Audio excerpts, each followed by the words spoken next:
Well, I'd like to start by telling you Happy Earth Day. Just the right time to invite me here. Or really, I guess I have to say Unhappy Earth Day, because Earth Day is our opportunity to remember that due to our behavior, the Earth is in rather bad shape. And in fact, we're looking for a savior. We're looking for this Mr. X or Ms. X to come in, somebody who can explain to the general public how bad the situation currently is, someone who can offer solutions, someone who can persuade people to actually adopt those solutions and put them into action. Who is this person? Well, maybe it's the scientist, right? The scientist who has the expert knowledge that we need to grapple with many of these problems, and who, in fact, is one of the most trusted characters in American society. Scientists rate right up with doctors and the military as the most trusted occupational groups in the United States. But we notice that despite this kind of baseline of trust, when scientists recently have been trying to get involved with public controversies, the results are not always straightforwardly positive. In fact, they tend to get beaten up. So maybe the scientist isn't our savior. Maybe instead what we need is the communicator, represented here by an ancient rhetor. This is probably Cicero. So from ancient times, we've had this idea that with proper communication techniques, it will give us a handle on managing public controversies, enabling us to make better decisions, bring people together, and advance our society. In ancient times, rhetoric was called pathous demiurgos, the master craftsman of persuasion. Or to update that a little bit, because to take it out of the kind of nostalgic setting, we nowadays would call designer of communication, or even more exactly, the engineer of communication. Someone that comes in with sophisticated communication knowledge, designs communication artifacts that contribute then to good public decision making. So I'm here today to talk about methods of engineering persuasion, to carry forward this ancient tradition and to apply it specifically to the problems of communicating science within public life. And I'm going to talk today about three kind of clusters or three broad approaches to communicating science. They're going to be increasingly sophisticated, and I'm going to end up by claiming that it's the third cluster that is allowable, that will allow us to communicate science even in the most difficult settings, that is the settings of civic controversies. All right, so three broad clusters. Let's start with the most obvious one, the one that we kind of all share. Our science communication project at Iowa State University, one of the things that we do is communication trainings for scientists and for STEM graduate students across campus.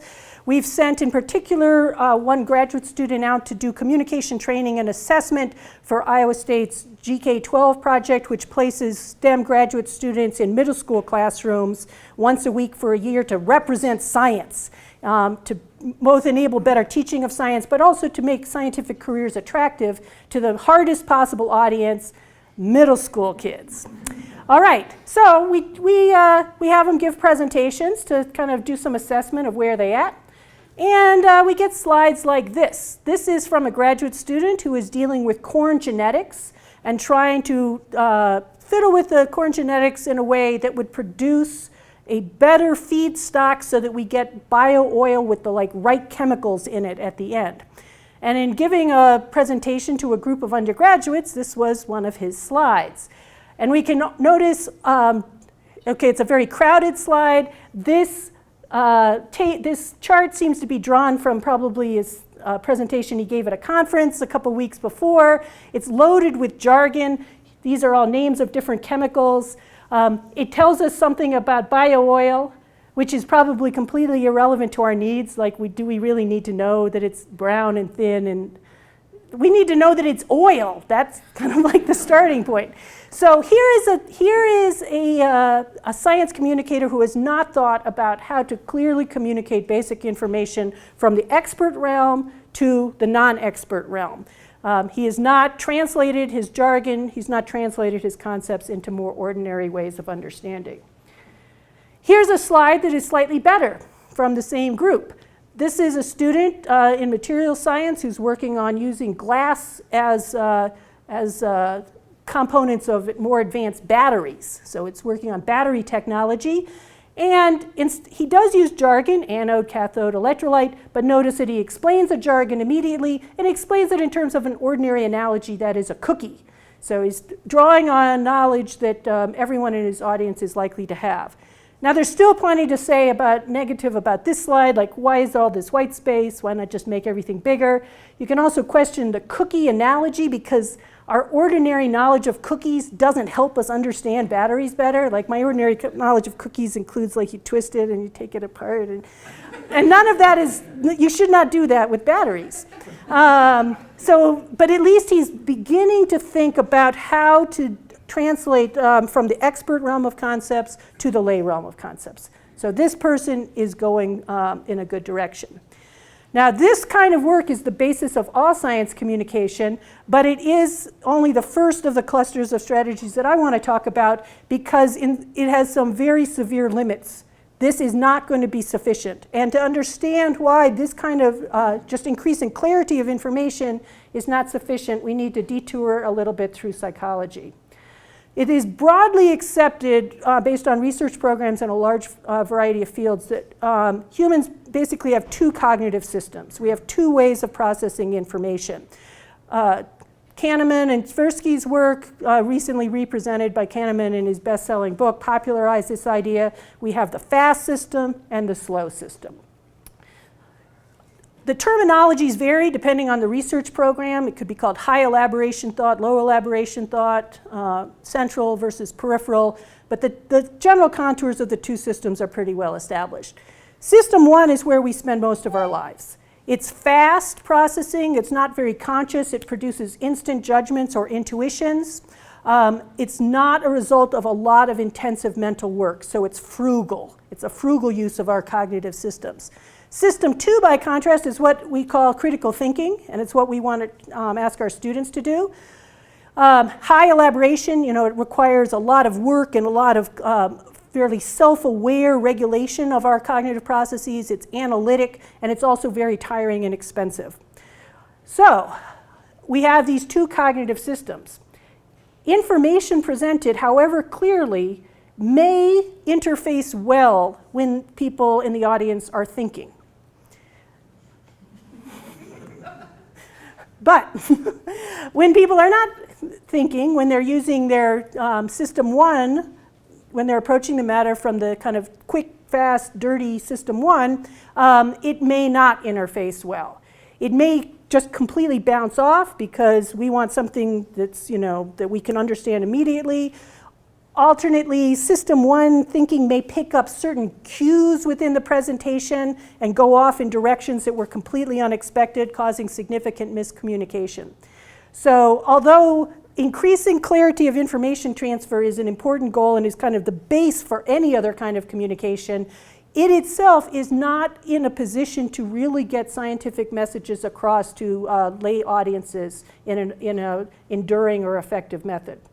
So what do we need? Well, we obviously need a further set of communication strategies. So I'm moving on to my second point, a set of strategies that adapt to the fact that people spend, including us, spend most of our lives in system one thinking, using rules of thumb, thinking quickly, reaching adequate judgments that don't waste a lot of our time.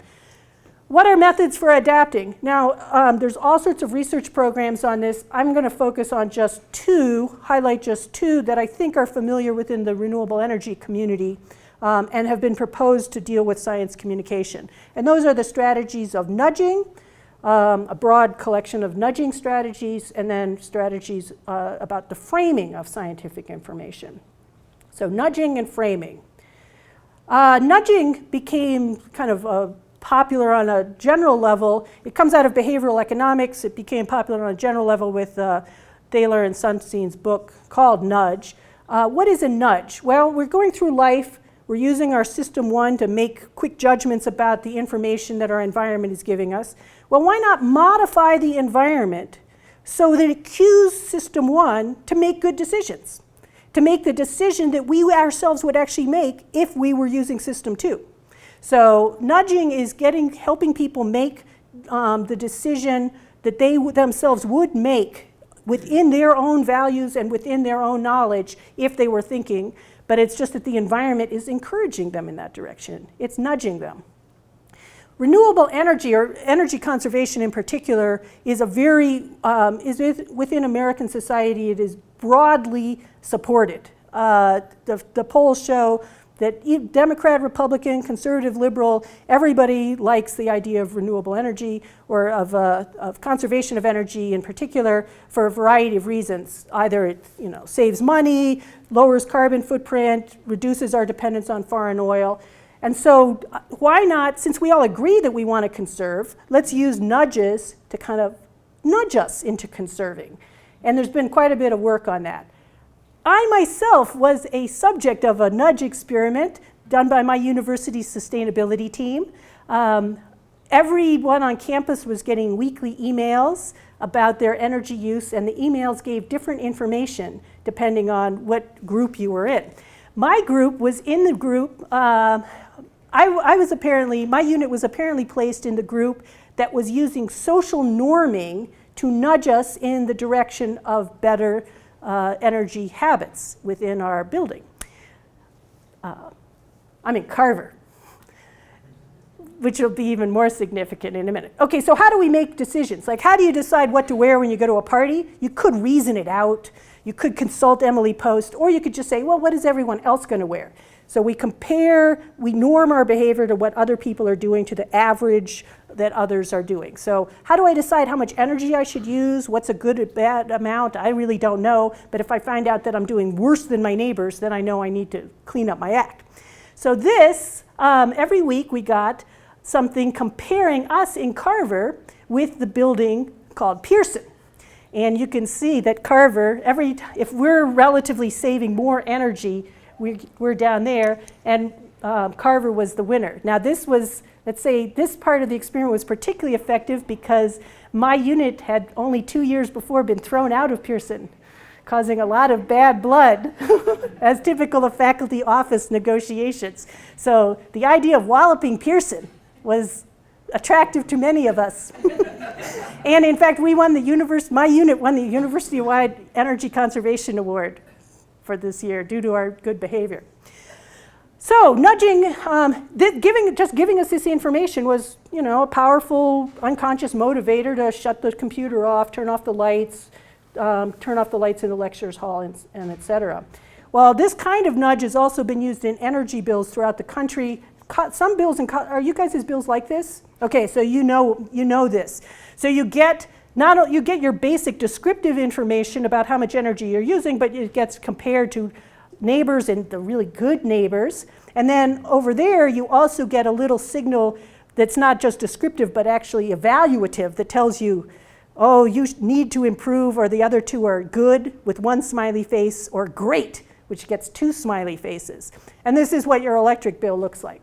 All of this information is accurate, so all it's doing is providing you accurate information that allows you to socially norm yourself and then correct your energy choices in the direction that you yourself actually want to take. Well, this has been, many of these energy bills are actually involved in these massive naturalistic experiments, so there's quite a bit of data now that it does work. And it does work, but I also want to say that it has some drawbacks. There's ways that it doesn't work. For instance, this was a study that compared the results of nudging for liberal households, defined as people that were registered Democrats and that donated to environmental causes and a couple of other measures, versus conservative households, which were registered Republicans, did not donate to ecological causes. Actually, somewhat surprisingly, the most liberal households, who were already the lowest energy users, right? They were already had used a lot of conservation measures. Under nudging, they substantially reduced their energy consumption compared to people that were getting regular energy bills. The conservative households, though, actually increased their energy. They responded not to the information in the nudge, which told them that they weren't doing very well. They responded to being nudged. The nudge itself, the attempt to persuade them to act better, even in their own best interest, was objectionable and resulted in a small rebound or boomerang effect. And it's because of this that Glenn Beck has called Cass Sunstein the most dangerous man in America, which he was doing quite frequently for a while, because Sunstein is organizing this vast conspiracy where psychologists are making you feel like you have a choice, but in fact taking away your right to choose. So, nudging produces good results, but it also produces this kind of backlash. Is this just conservative ideologues like libertarians that get this backlash? No, it isn't. And let's look at a second major type of strategy that's attempting to adapt communication to the fact that people are thinking fast and frugally, and that is the strategy of framing. The framing literature comes largely out of science journalism, but in a famous article, famous short piece in Science magazine, Nisbet and Mooney proposed that scientists themselves should try to frame their communication and adapt it as, to the extent possible to audiences' interests and needs. So what is a frame? A frame is like a mental schema that tells us how the world works. So when you're dealing with a communication problem, you want to adapt to the way that people are already thinking about an issue. It helps you, there's 1,000 things you could say. How do you select them? That you select them because you're framing the matter in a certain way. You're trying to present something in a way that helps people understand it given their current cognitive apparatus.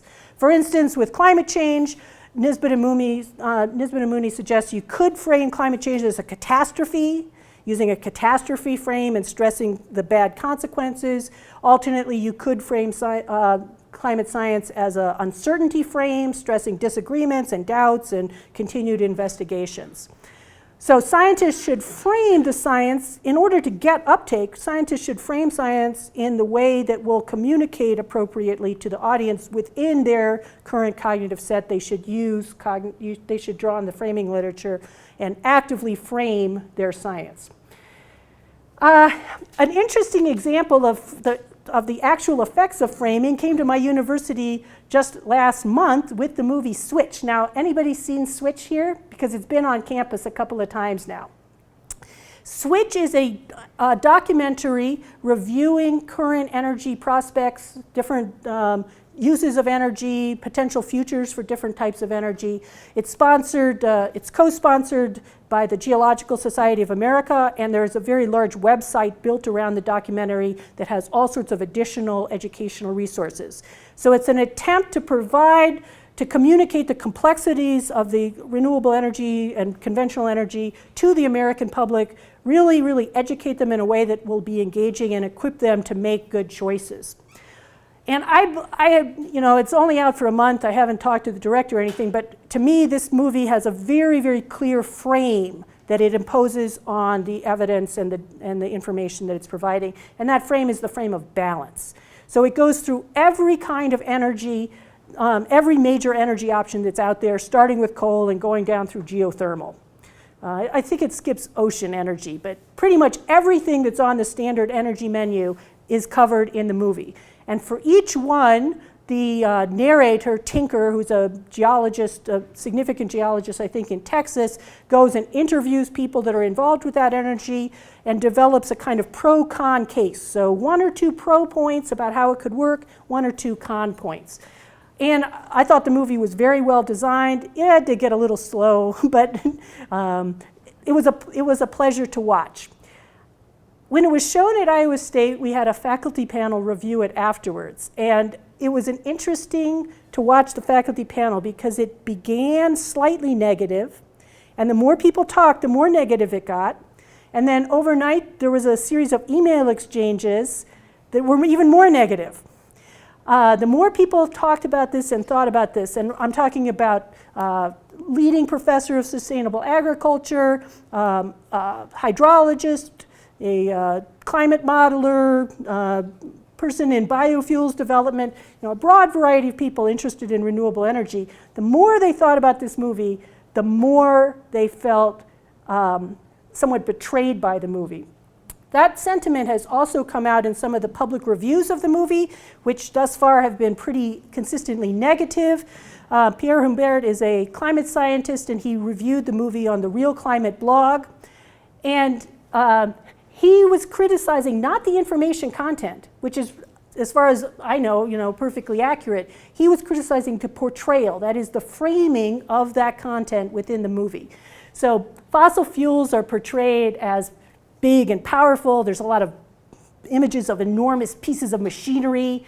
Renewals are portrayed as wimpy. Both the solar installations that they visited weren't working on the day that they visited, so they actually didn't have them. It didn't look like it even worked. So he concludes, Switch plays Pollyanna on energy technologies to such an extent that I found it off-putting even when the film was advocating things that I basically agree with. So even when he agreed, he found himself resisting being framed. And I think that what we see here is the same kind of resistance to being persuaded that we saw with the conservatives being nudged. So we have nudging and framing, both attempts to take scientific information and kind of wrap it in a communication strategy that will work with the way that people in fact interact with information, that is, work with System 1.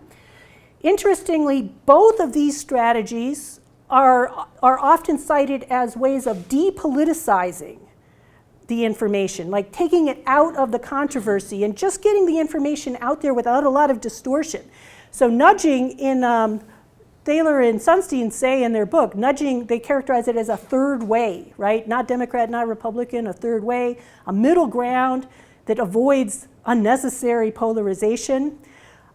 Framing also has been talked about in that way. The Switch movie, the press packet for the Switch movie calls it the acclaimed agenda-free documentary, no politics, that's being embraced across political lines, both by Democrats and Republicans. But as we've seen, these hopes appear not to work, right? In some sense, framing and nudging, far from eliminating controversy, appear to make controversy worse, to paraphrase Dan Sarowitz's famous article. They seem to be adding fuel to the fire. Okay, why is that happening? So nudging and framing, we can take it that they are successful in adapting to people's System 1, fast and frugal, intuitive judgments. So it's not that they're not successful, they are successful. But just to go back, people have several cognitive systems, and so we have to take into account System 2 as well. What gets people into System 2? Like, when do we start thinking in the slow, laborious, and often painful way? Well, the research suggests we start to think when there's a disagreement, because then we have to figure out who's right within the information that we're being given. We tend to use System 2 when we think we're going to have to engage, right? We're going to have to represent the information in another context. So it's not just passive, but when the audience thinks of themselves as having an active role. And we also start using System 2 when the information is very relevant to our needs and interests. So it's not just a minor matter of buying soap, it's a question of major policy. In other words, just to put it simply, we start using System 2 when there is already controversy going on, when there is disagreement on policy issues that will affect each of us, and that some of us feel that we're engaged in this general controversy, that we're going to be active participants in it. So under conditions of controversy, particularly policy controversy, methods that adapt to System 1 not only have no impact, they actually have a negative impact. It's called reactance or the rebound effect, that people do not like being persuaded. When they notice persuasion efforts, they respond by aggressively resisting them.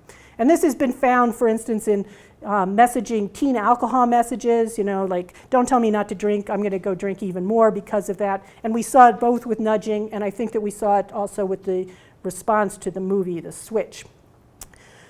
So, although the second set of strategies of adapting to people's quick and dirty thinking is a partial solution or a partial way of dealing with the problems of communicating science, it breaks down in precisely the areas where we most want good scientific information, that is in policy controversies. So that's moving on to Third cluster of strategies, that's the goal. A set of communication strategies that are resilient even in the face of open policy controversy. Now, something like this has been the center of my work for quite a while. In argumentation studies, a kind of corner of the communication field that takes as its central problematic, how do people communicate in the worst possible situation, where there's deep disagreement, almost no areas of common concern. How do you get people to collaborate together and exchange reasons? How do we make that work?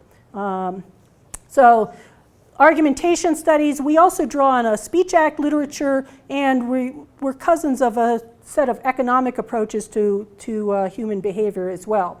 All of these approaches are essentially fairly rationalistic. That is, they explain people's behavior as if people are actually thinking about what they're doing, that they're using system 2. So I'm going to go through a kind of basic model that has been developed within argumentation studies to explain how can communication take place even when people are really disagreeing with each other. And to some extent this is a toy model, but I hope to get a kind of concept out, and then we'll do a little bit of applying it to the questions of science communication in particular.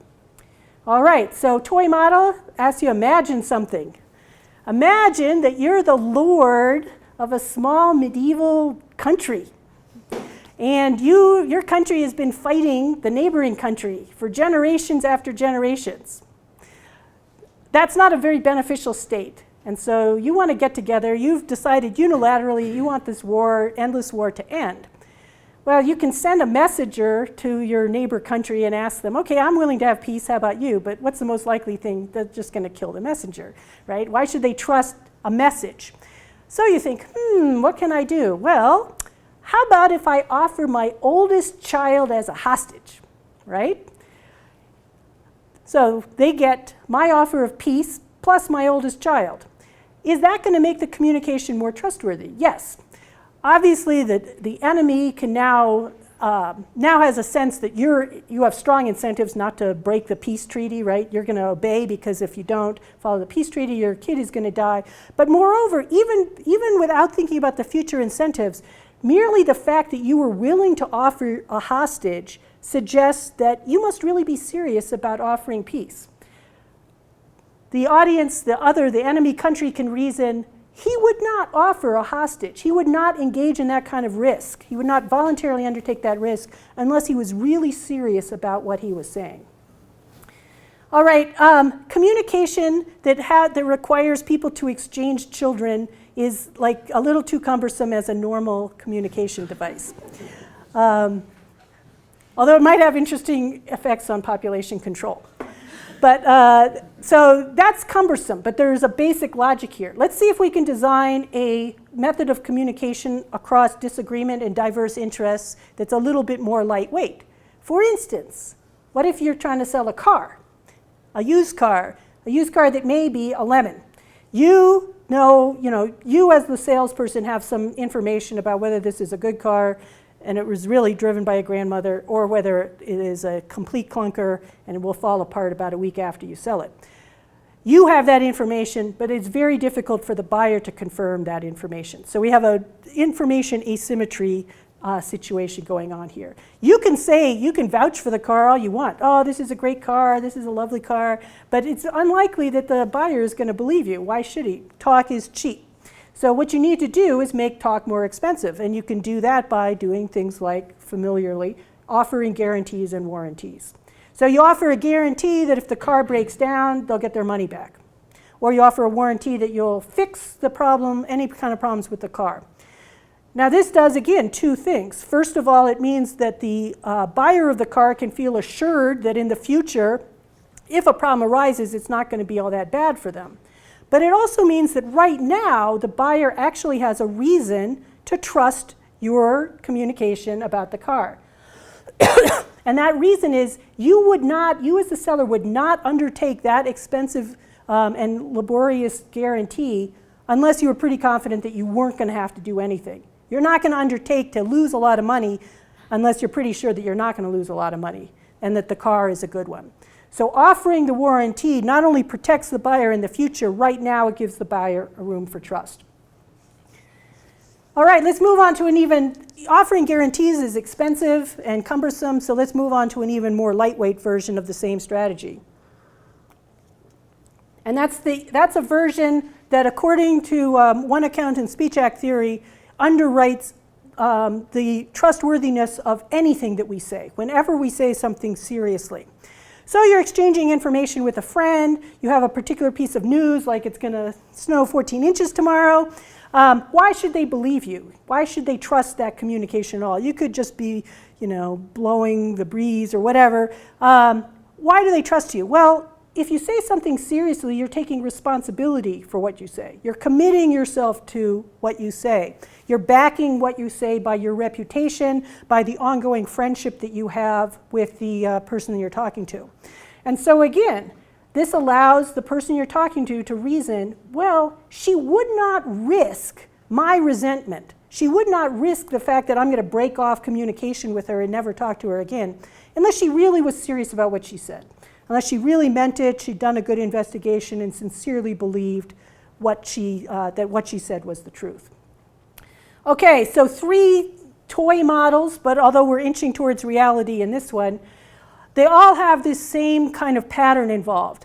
How do you develop trustworthy communication even in situations where there's kind of very little basis for trust before the communication starts? How do you do this? You, the communicator, you make yourself vulnerable in ways that can be enforced by the person you're talking to. The fact that you make yourself vulnerable and undertake risks, take commitments to things, back things with your good name, the fact that you make yourself vulnerable shows that you must be serious, and therefore it functions as a sign that you are a trustworthy person. And that sign of trustworthiness gives the audience a reason to respond, a reason to begin to trust or to begin to engage, even when there was no prior trust or engagement.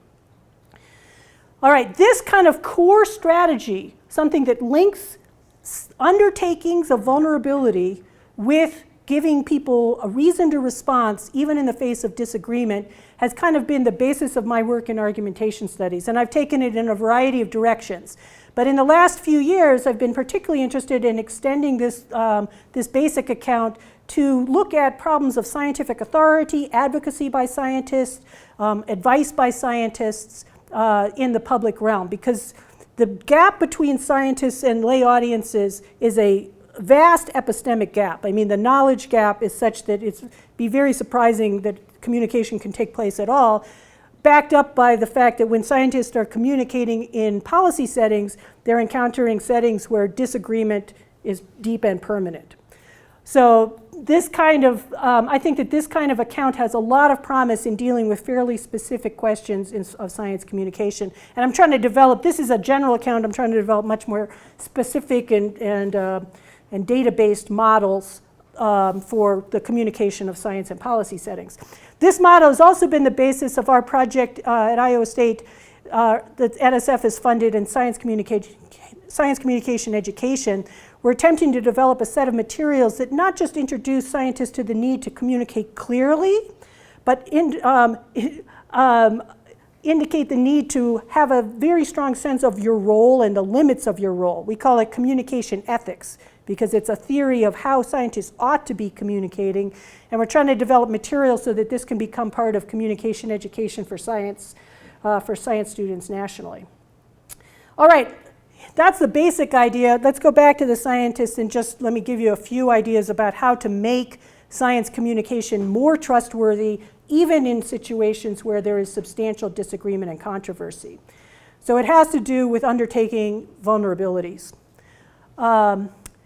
And let me stress that this is a very short list. Like all of these things that I've been telling you are clusters of strategies. They're not like a laundry list of specific advice. But here are some ideas. Okay, you are a scientist. You have a lay audience that has some skepticism or is resistant. What can you do? One basic strategy is to commit to ongoing engagement. The very fact that you are willing to spend your time continuing to show up, to meet skepticism, like maybe to be yelled at or disrespected in various ways, but to keep coming back. That sacrifice, that commitment indicates that you are very serious about communicating valid information to that public. So a model of science communication that de-emphasizes coming in, giving the lecture, and then leaving, assuming that the public now has the information, and this model would suggest continuous engagement with the stakeholder communities and vulnerable engagement, where you spend probably quite as much time listening, and including listening to skepticism and completely bizarre, non-factual misinformation, as much time listening as in speaking. Another opportunity, what can you do to make yourself vulnerable? You can undertake a burden of proof. So you don't come to an audience to deliver the message, the authoritative message. You undertake to engage with them with arguments. This is extremely difficult because lay audience does not even have the basic level of knowledge from which to judge a good argument. So it's undertaking to actually argue with a layperson when you're an expert means you're willing to engage in a fairly long-term process of education and back and forth in order to support the growth in knowledge that is going to enable them even to judge what is a good and bad argument. And then finally, as a very general strategy, instead of insisting on the authoritativeness of science and the consensus of all scientists and the firmness of the results, which seems to be the natural way to persuade people, instead, to gain trust, do exactly the opposite. Admit vulnerabilities. Admit limitations of the science, admit counter-evidence, admit disagreements among scientists. All of these things look like you're making your case worse, but in fact, they serve as signs that you are being a trustworthy communicator of science, even to skeptical audiences. Now, in preparing for this talk, a lot of my work has been on some on sustainable agriculture and some on the general climate change debate, because anybody interested in argumentation can't help but be fascinated by the debacle of the climate change controversy over the past 25 years now. But I took an opportunity to look at some of the renewable energy discourse, and I was actually, it confirmed my suspicion that, interestingly enough, IPCC Working Group 3, which focuses on, among other things, on renewable energy, has been much less subject to controversy than Working Group 1, which focuses on the existence and attribution of climate change. And that itself is an interesting fact. Why isn't there skepticism about renewable energy programs as there is about the existence of climate change? And I have some speculations about that. But I didn't want to share the speculations. We can talk about that during question period. However, there have been a few instances where the IPCC's renewable energy work has come under some public skepticism. And this one in particular, the special report on renewable energy that was issued in 2011 by the IPCC, a kind of interim report between the fourth and the fifth assessment reports. This one met with a lot of controversy, and I think that the controversy is directly connected with its violation of some of the rules or working principles that I just suggested. So here is the press release, it's a 5-page press release, and this is kind of the intro bit of it, and it commits a series of communication moves that I think are a mistake, but it's the same mistake that the IPCC has been making for 25 years now. So let's look at this and let's see let's read it as the kinds of the mistakes that I see it as taking. All right, what gets stressed? You only have one set of first paragraphs, so you have to select. The report itself is over 1,000 pages. How do you figure out what of those 1,000 pages belongs in the first paragraph and in the proposed headlines that you're issuing? Well, one thing that gets out is this stress on experts. Number of experts, interdisciplinarity of experts, and global reach of experts. Very, very typical of all IPCC discourse.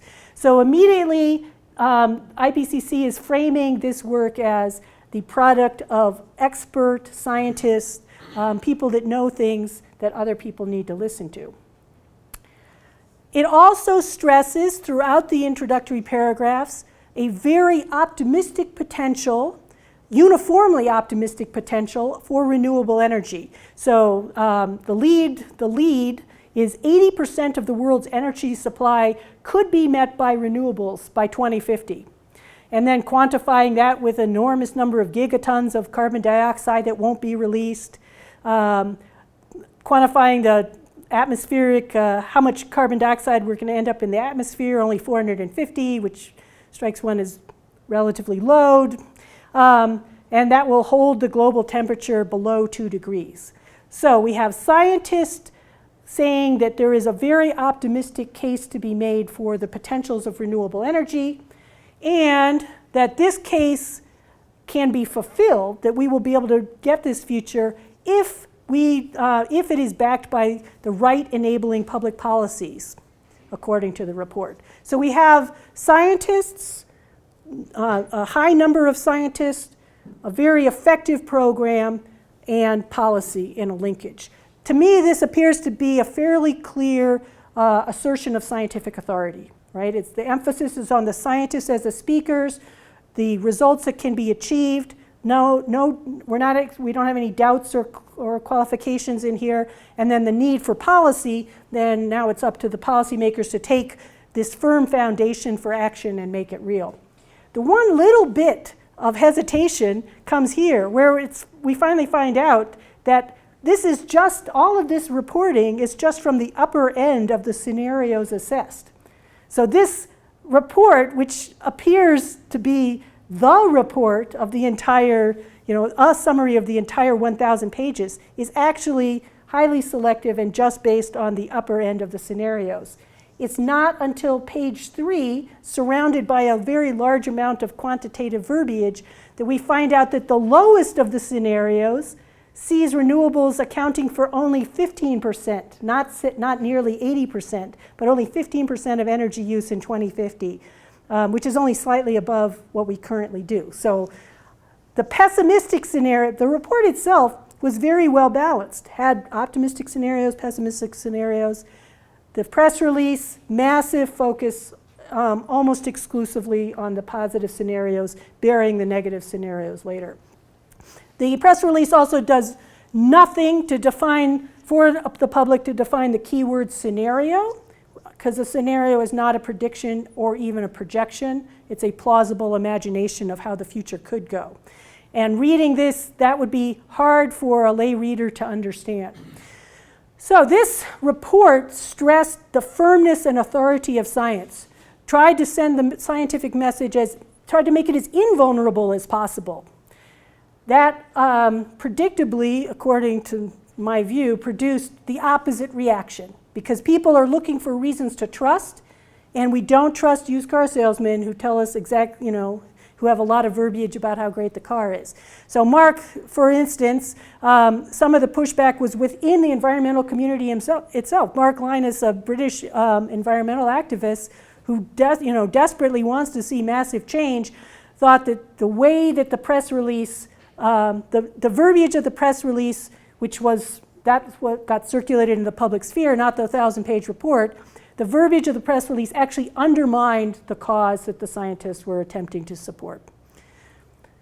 Okay, so that's the third strategy then, a set of methods of becoming vulnerable, and it completes the three strategies, the three clusters of strategies that I said I would talk about at the beginning. So we have the basic strategy of clarity in conveying scientific information.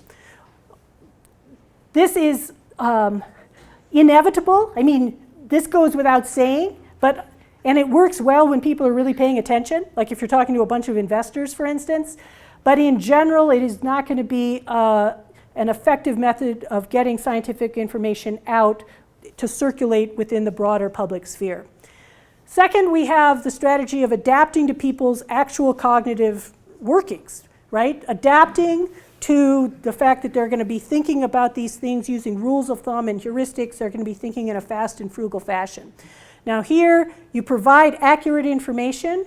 I think that the ethics of this kind of communication needs to be considered, but I don't think that it's per se unethical to go and try to persuade other people. You're providing good information. You're providing it in ways that encourage other people to make good choices. But as we saw, this adaptation, however ethical in itself, produces reactance. People, even when they sympathize with the message, tend to resist when they think that they're being framed or nudged. So finally, we considered the strategy of vulnerability, which I want to claim is the only strategy of these three clusters that is resilient in the face of controversy. The strategy of vulnerability creates grounds for trust by stressing one's own weakness, by undertaking commitments, by undertaking risks that are actually enforceable against you. This strategy has some promise in creating a basic ground of trust that will allow communication to go forward, even when people are thinking, and even when they're thinking in a kind of hostile or potentially skeptical way. So to conclude, maybe for public policy, we do need both the scientists and the communication professionals in a great collaboration. However, like most engineering problems, the solution isn't going to be quite the solution that people were looking for, and it's going to take a lot more time and be much more expensive than was originally planned. Thank you.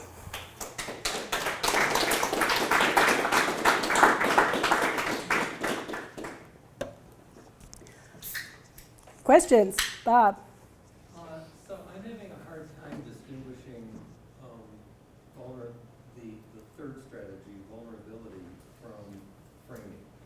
It seems to me like vulnerability, if you're basically talking about a set of cues of vulnerability that are processed as a kind of heuristic. In other words, I trust you because you seem vulnerable. So I don't see how you get from that to system 2 thinking. The vulnerability, yeah, in some general sense, everything is framing, right? So in a broad sense, any communication is framed, and all of these, you can frame for clarity. In that way, the word framing doesn't really add much to our discussion. The set of framing strategies that Nisbet is proposing, and he's pulled off some from his proposal, are very specific framings in terms of kind of major positions within contemporary controversies. So he'll do an empirical analysis of the climate change debate, come up with 7 frames. And vulnerability is not one of them.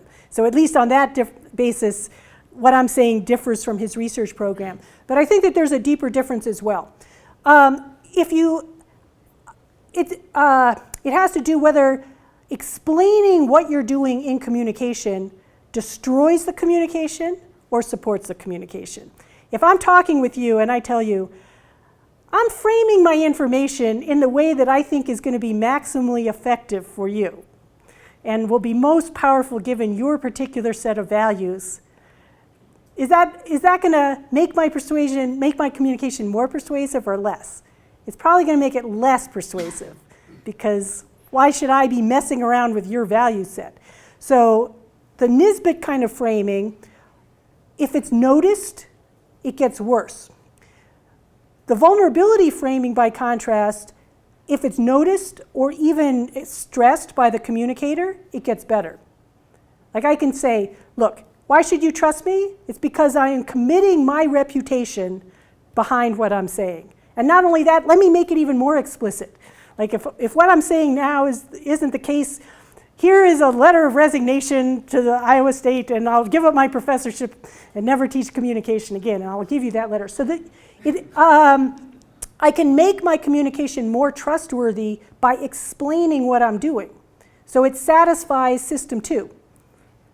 If you're thinking about, I can explain to you why you should trust me in ways that if you think about it, you will actually agree with. So it's directed at system 2. That's why I called it a very rationalistic approach.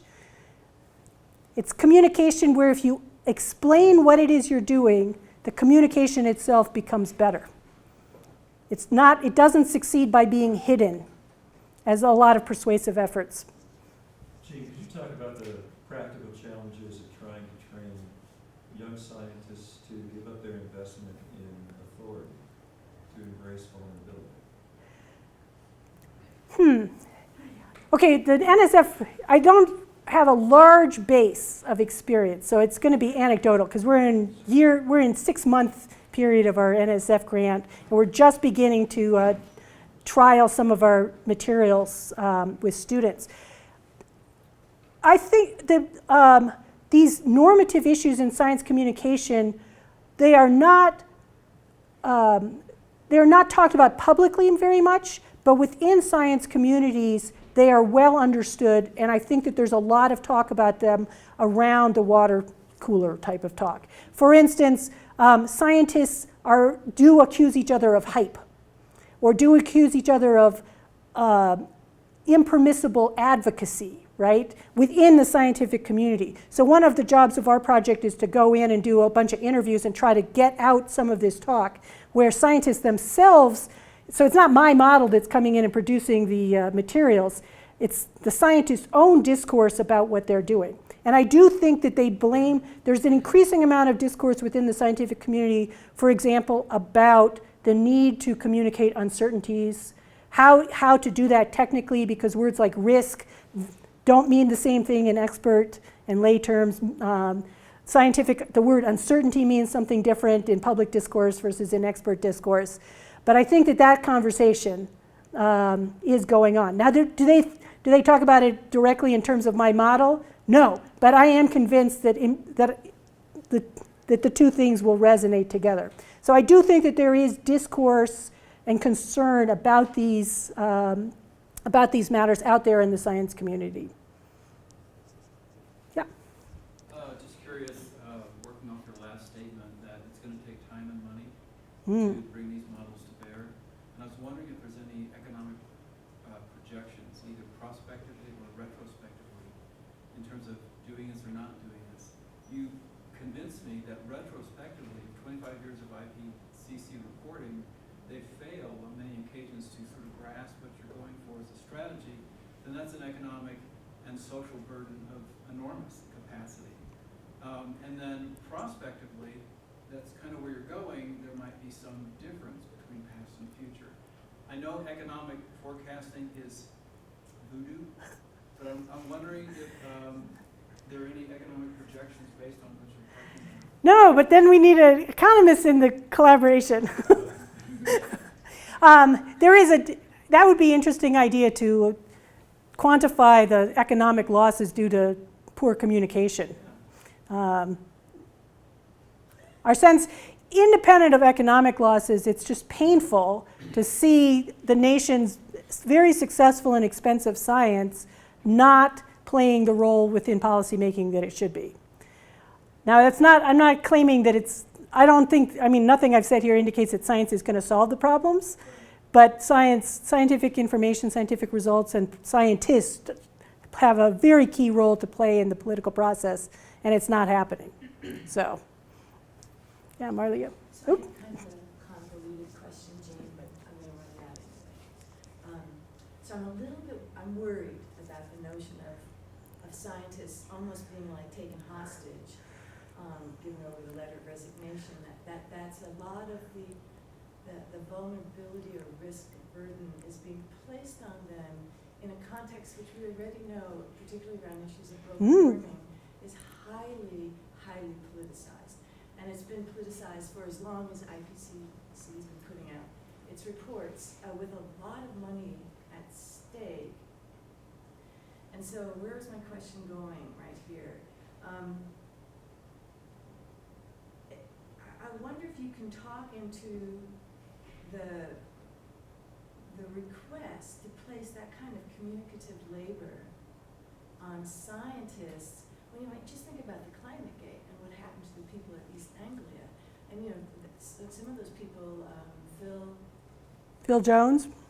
he was decimated physically, different people contact. But at the end of the process, even after the 9 reports exonerated the scientists involved of doing all of the things that they've been publicly accused of, right before the Copenhagen contest, cherry picking and keeping out research they didn't want, and all of the other stuff, exonerated 9 reports later. So I guess it's a feasibility question, really, and it's also a question of fairness. Like, seriously, can you ask scientists to step into this politicized arena and tell them to let themselves be sort of taken hostage? You've gotten to the center of the account, why this engineering solution is expensive.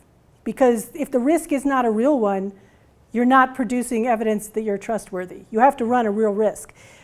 Should scientists always do that? For instance, nudge strategies. If 10% of people go in the wrong direction because the nudge primes their ideology and they get mad and then they decide to leave the computer on all night, do we not nudge? No, sometimes we don't care about the political controversy, we can just let people disagree.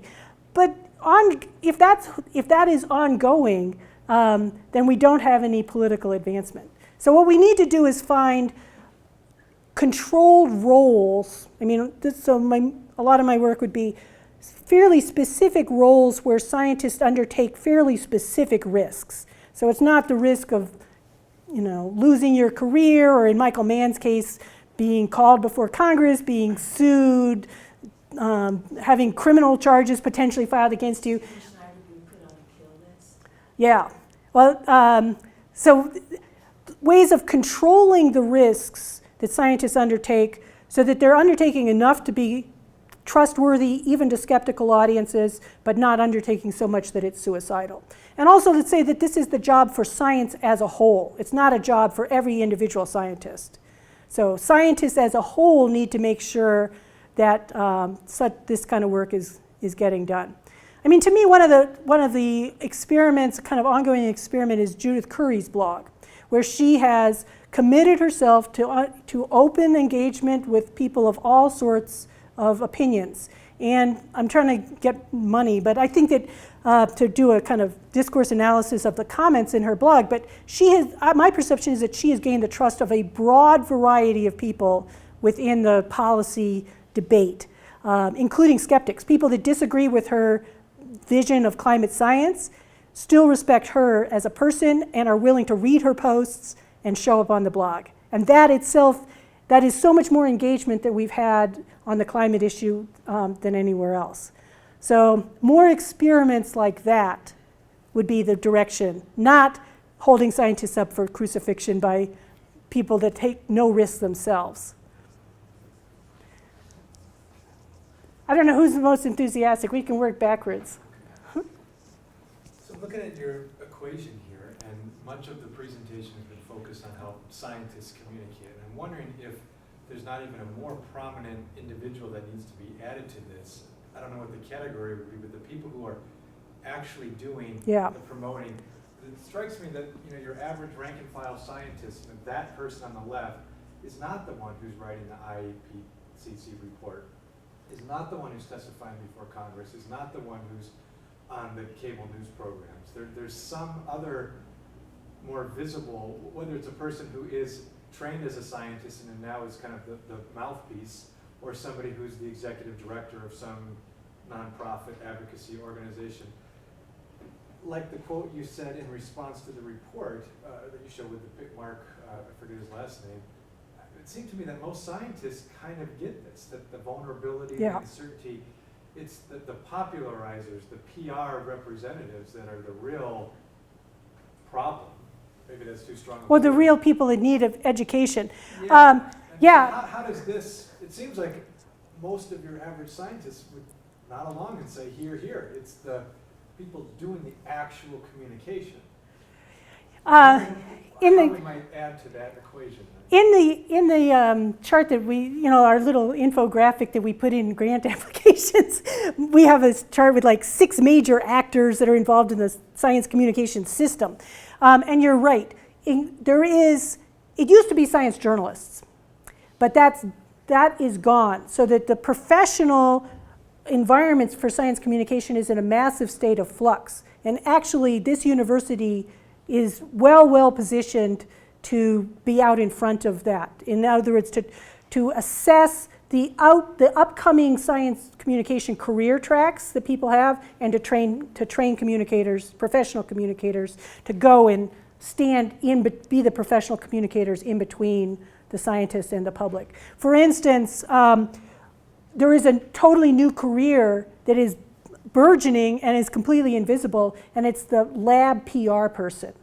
So every major grant now has a communications person, and they have all sorts of background, but they're basically doing PR work. But they have no, if you do a PR coursework in a journalism school, you're going to have several ethics courses. These people have no ethics courses. Yeah, because it seems like that person is the one who's going through the IPCC report, and the And, normal yes. PARE training would say, find the 80% statistic, that's what you lead with. And it seems like that's where this presentation needs to show up, is say, resist that initial PR urge to go for the flashy statistic, but find the vulnerability, find ways to. Put the doubts, say that there's 4 models, one of them says this, put that in the lead. Okay, speaking from the rhetoric point of view, our basic models of communication are these speaker to public models. And so I tend to, that's how my mind works, that's how my research works. That's the pleasure of working in an interdisciplinary team. Because one of my collaborators is in science journalism. His basic response is everything is always mediated, and so let's study the mediators, and that is a part of our larger project. For instance, the cases that we're writing, they're NSF funded, their primary audience is STEM graduate students, but we hope to make them functional enough to be used in journalism courses as well. So yes, I totally agree with you. Invite me back and I'll talk for another 2 hours, and then I'll give you the bigger picture even. Yeah. Picking up from where you just left off, the model strikes me as the scientists are trying to establish themselves as trustworthy Right. to the public.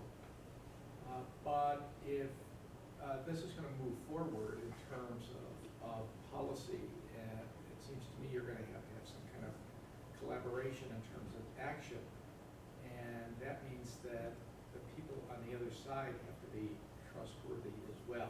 So my question really is there any reciprocity condition in your model or in your thinking or as a problem that you're worrying about? Oh yeah, and it goes back to Marlia's question, like you don't want to undertake risks. You don't want to expose yourself to people that aren't going to treat you fairly. But, you know, it's a kind of Hannah Arendt thought. Politics is always risky. You know, you go out, you try something. If you knew how it was going to work, it wouldn't be politics. Well, what is the reciprocity? What does it look like? Yeah, that's a good question. What does the actually, your university has an exceptionally strong program in this too, which is what is effective scientific, how is scientific information taken up effectively in the policy process? So what kinds of science do policymakers need institutionally? Roger Pilkey, for instance, has done a lot of thinking about this. And so it's a literature that I'm aware of, but I confess I haven't gotten around to it yet. That'd be the total model of everything. So I just want to, I guess, push on that point a little more in this specific context. So I'm thinking of Oresky's and Conway's book, Merchants of Doubt. Mm-hmm. Okay, so here this book outlines kind of those who manufacture doubt to hold off policy decisions. And it's about cigarettes and DDT and SDI and climate. And then I look at your list of vulnerabilities and your advocacy for what should be to resolve this situation. And you're telling, in my view, you're telling scientists to adopt the very strategies that the opposition will use to prevent what you are trying to do, right? And it seems, I mean, the whole thing is the burden. Look, climate people. Look, renewable energy people. Look, whoever. You have not met your burden of proof, right? You just haven't met it. And admitting the limit. So it seems like there's a missing element here, right? Which is there's a difference between undertaking the burden of proof.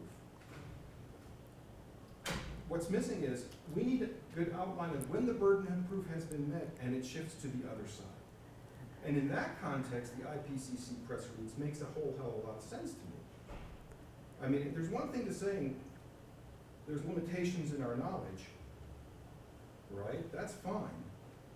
But in a context where the strategy against you is to say you need to prove more, you need to prove more, you need to prove more. There's some sense you can set up and say, well, God damn it, we're here. We're here. We have the knowledge. All right? And that I think is what's missing here, right? But that gets us back to this problem of clarity. So I think the model has to take into account burdens of proof can be met, and we need to explain when they are met.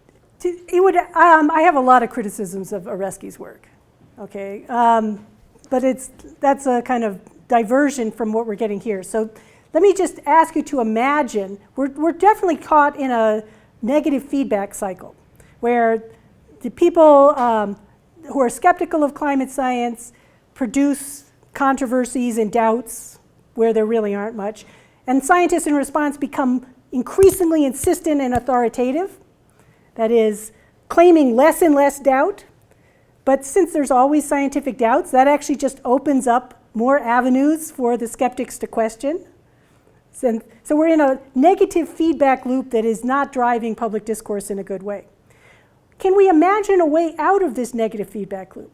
So what if the IPCC back in 1990 came out and said, here are a range of opinions, here are a range of views about the climate and where it's going and the attribution of these changes. Here are a range of views.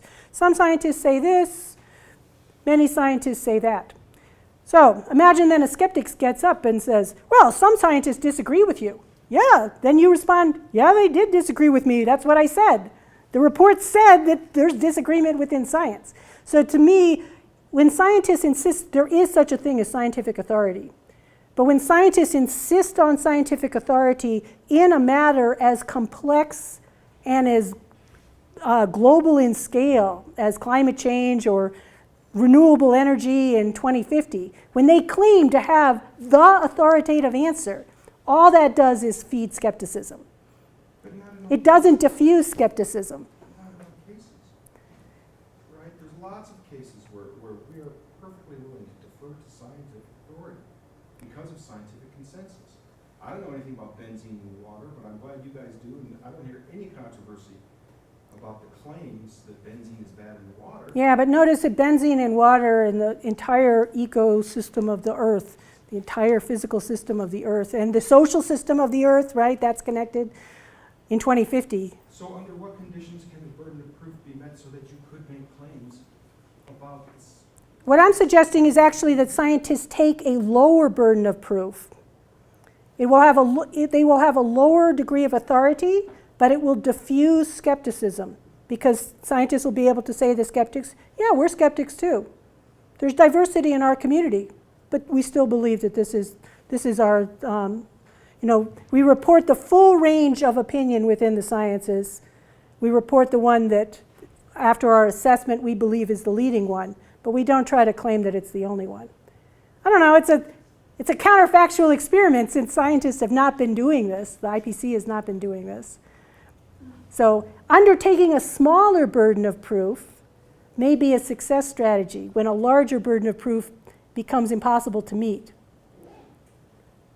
We can might be conflating different forms of burden of proof here as well. No, this is a central issue, and the most interesting way to talk about it is to go back and look at the actual discourse. Well, I think what's happening is we're confusing. When you say lower burden of proof, what essentially you're talking about a different kind of burden of proof than I am, right? There's a difference between burden of proof. I made a claim. I have a burden of proof to prove it to move forward, and there's a difference between that and that global burden of proof about who carries the risk of residual uncertainty at the end of the argumentative process. And that's the second kind, is the kind that's being leveraged against the scientific community. Well, we'd have to talk about this more, because a burden of proof is actually something that somebody undertakes. It's not like a law of nature. So scientists can calibrate their burdens of proof. Yeah. We'll talk later. Yeah, I mean, just an add-on, and this goes with everything that's been going, but I mean, so my mind goes, so I love the presentation, taking us through these things. It seems that each one of the strategies of nudging, framing, and vulnerability carries its risks. And so to think about it, in a system-wide way, in a strategy way, to try to figure out when and where the risks. But so, I'm struck with vulnerability, both, it's variation, I think, on Aristotle and ethos, and people believe the fair-minded more than not. But then the question becomes what kind of people and what kind of ideological framework, and then you kind of lay that over the media system, and not just the communicators, because I think this works, exceptionally well in the face-to-face environment. But when you have not just people presenting themselves, but the mediation, where any bit of vulnerability can get amplified in ideologically driven news, where the framing, and especially, I mean, left or right, really, the framing, the pleasure of me watching MSNBC is partly that they're gonna, you know, have the vulnerability and take me through the argument, but it's also reconfirming my own prejudices and the way that goes. So it seems like on the system level, the media system level, that the vulnerability has the risk of, you know, feeding Fox, basically. Okay, first of all, yeah, I agree. But let me point out that that's why it can be an effective strategy, because it is a true vulnerability. Maybe it would help to locate where this kind of communication strategy, the vulnerability strategies, would probably the kind of natural home, and it's probably not out in the wilds of public discourse where anybody can say anything, right? There's still actually, if you look around, you can find people that want to reestablish slavery, or the Minnesotans for global warming. I mean, there's everything that can be conceived is out there somewhere. This strategy is controlling, it's an attempt to control discourse that's kind of closer to policy making. So, you know, like Dreisek's kind of diagram where you have the wild communication where it's essentially irresponsible. No one has to take responsibility for everything, for anything. And then the more focused on the actual mechanics of policy making. So the question is how to get trustworthy science into the policy making discourse. And I think that would be the natural, that's the home where where making yourself vulnerable is both more likely to be effective and also safer. So you're still going to have Senator Inhofe, you're still going to have people who are willing to say anything within the policy setting. But largely, we have, you know, slowly over time, some things become less easy to say, more embarrassing. Like a recent report which was given as a kind of negative assessment of our conversation on climate change, but I actually found kind of hopeful, was some reporter went around and tried to get every single congressman or congresswoman to state their view on global warming, and found that the Republicans ran away, wouldn't talk. To me, that's an advance, because they know that they cannot publicly deny the science anymore.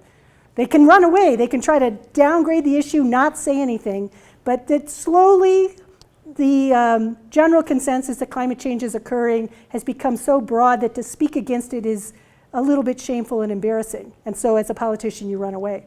That's good. That may be the best that a scientist can do, is to make people not to run away and not contradict the science. Whether a scientist can make people ever like confess the science as holy writ in the face of the doubts and skepticism and partisanship, I don't think we should even be going there. But getting certain types of statements off of the mainstream, out of the mainstream, you know, marginalizing them, that's how social change is made. That's how the civil rights movement made change, right? Racism becomes unspeakable. Slowly we move towards less racist policies. So, but it is, like I say, this is not communication as an instant fix, which is always what, as you guys know, Americans want. Better communication is going to solve the problem. No, it will contribute to better policy making, but it's going to be hard work and expensive. Cool. I think we're pretty much out of time. But thanks for your questions.